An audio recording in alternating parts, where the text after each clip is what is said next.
course, if you want to go and rob a bank of gold or money, you plan it very well. And rhino horn, when I last heard, was worth more than gold in weight.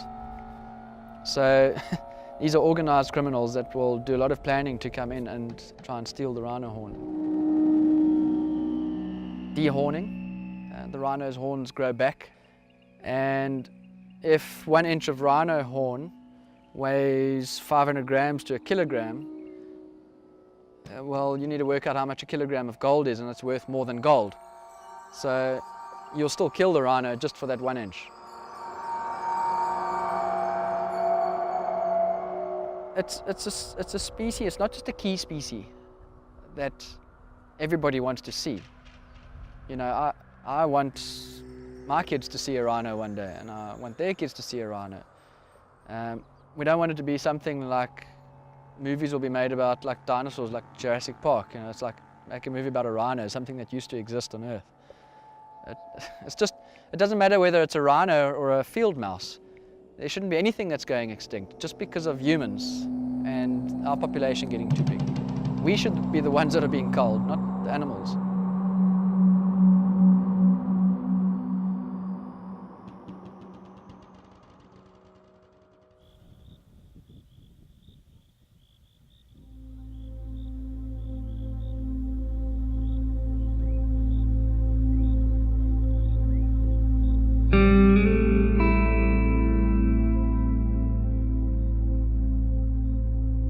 There are 3 main rules that my sister and I were taught growing up next to wildlife.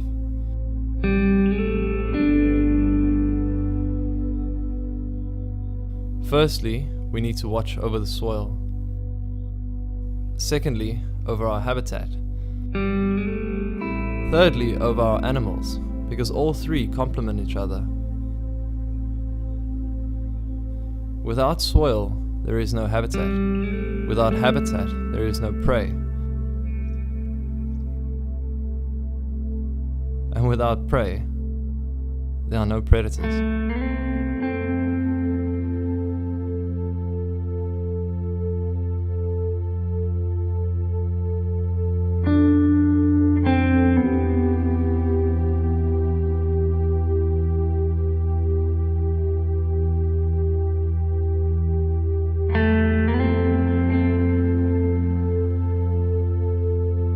My family was the second wave of settlers in 1830 coming from England. They were given this piece of land to settle on, and they only knew farming coming from England to survive. With that farming it was difficult, because there was so much wildlife here that was getting in the way. Those animals were either shot at or suppressed.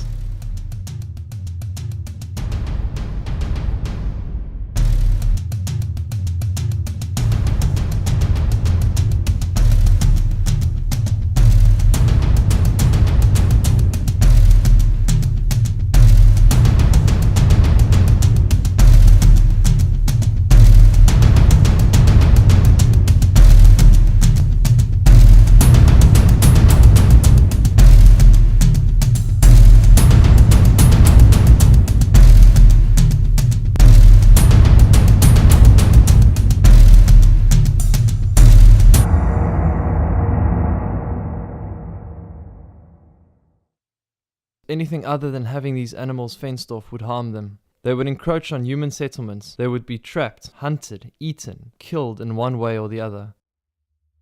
The process of uncontrolled mass culling of animals is the reason why we need to watch the numbers of wildlife today. People keep on blaming the hunting industry, where people are paying money to go out and hunt something, but that is controlled. It's the poaching in Africa that is uncontrolled and really dropping the numbers of wildlife.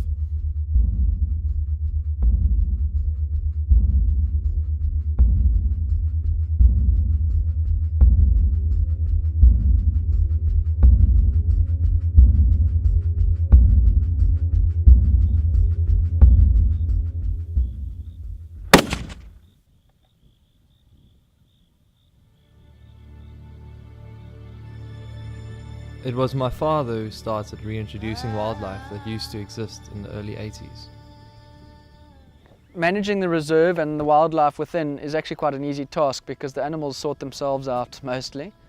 However, we do need to watch numbers. So if animals are breeding up too much, we might need to cull some animals or capture and sell some animals. We prefer culling because we can consume the meat, and it's good, healthy meat, rather than go to a butchery and buy beef or lamb that you don't know how it was farmed. We'd rather consume venison, and we know it's really healthy, good meat.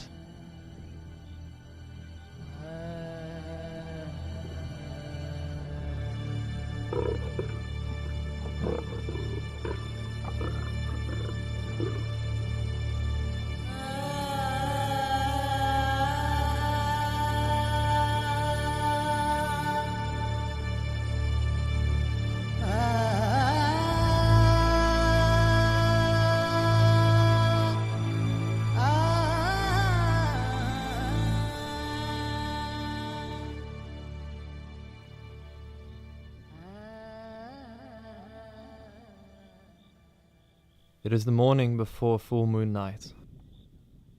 Full moon night is poaching night at its highest peak. In traditional Chinese medicine, it is widely believed that consuming rhino horn makes you strong and able to beat any illness. The horn is pure keratin. You could chew your fingernails or hair to have the same effect. There are now potentially 3 billion end users of rhino horn on this planet. And the fact that there is only about 250,000 rhinos left in Africa drives the price on their horn up every second and reduces the numbers of rhinos to their extinction. One morning, I was doing a guided safari and had some tourists on the back of my jeep. A mother to her child was only breathing her last few breaths with her face cut off with a chainsaw, all the way down to the root of her precious horn that has no use for anyone else but herself, to defend herself and her baby, to survive.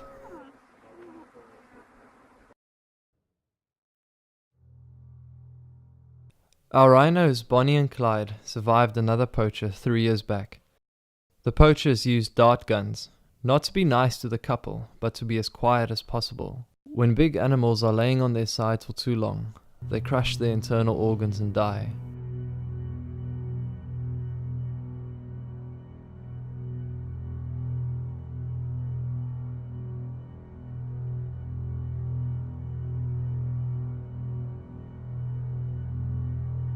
Animals don't want too much out of this planet. They don't want a fancy job. They don't want a bigger house. They don't want a fancy car.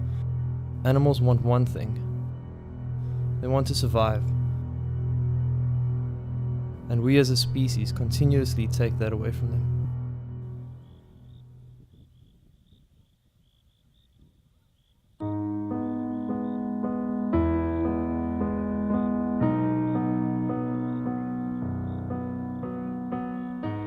Tonight at moonrise, I will be in the bush looking for poachers who have AK-47 or R5 military assault rifles to shoot game guards and .315 hunting rifles to shoot any game.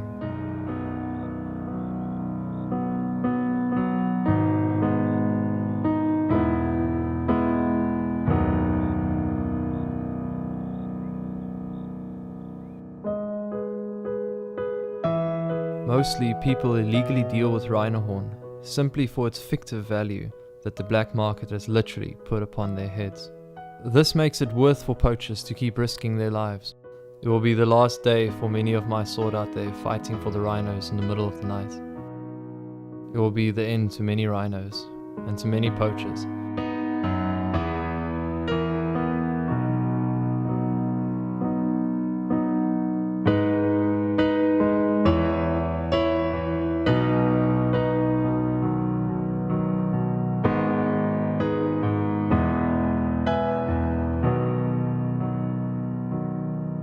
There is one thing that keeps me fighting. If I should die tonight, I want to be buried here on the land where I grew up with animals side by side, that I've been looking after my entire life. That way, I can go back into the soil and find my way into the cycle of the African bush.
it's good to know that there's a team of guys that risk their life. They need to be supported in the best way.